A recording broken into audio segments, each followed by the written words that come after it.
sont concernés. Et pour mieux comprendre ce qu'il se passe concrètement à plusieurs kilomètres au-dessus de nos têtes, le centre scientifique du BRGM à Orléans, chargé d'observer et de décrypter les phénomènes géologiques, suit justement depuis plusieurs jours le nuage volcanique venu d'Islande. Les détails avec Théophile Bacca et Pascal Franco. Le BRGM, le Bureau Recherche Géologique et Minière d'Orléans, compte parmi les meilleurs géologues et vulcanologues français. Jacques Varret est l'un des pères de la dérive des continents, c'est-à-dire la tectonique des plaques. Ce vulcanologue a travaillé avec Haroun Taziev pendant une dizaine d'années et a longtemps présidé le comité supérieur d'évaluation des risques. L'Islande, il connaît, ses volcans aussi.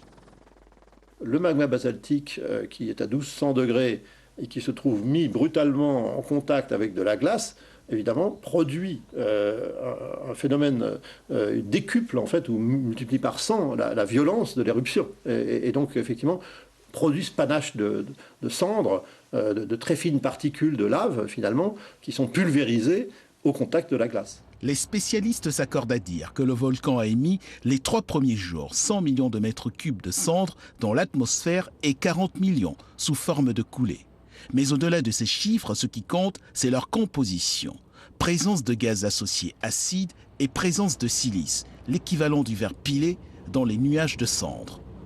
La silice va fondre dans le réacteur et va vitrifier le réacteur en quelque sorte. L'autre phénomène, c'est que ces laves riches en silice sont également riches en gaz acides, par exemple l'acide fluorhydrique, l'acide sulfurique, qui effectivement sont également très corrosifs pour tout ce qui est pièces mécaniques.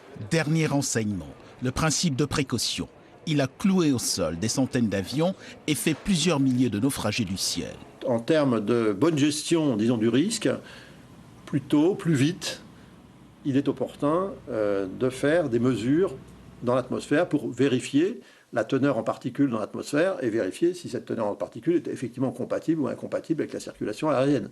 Ce qu'on commence à faire maintenant, ces jours-ci, alors qu'on aurait pu le faire sans doute bien plus tôt. L'impact économique du nuage de cendres n'est pas encore chiffrable. Trop tôt aussi de dire si ce nuage représente ou pas un risque sanitaire.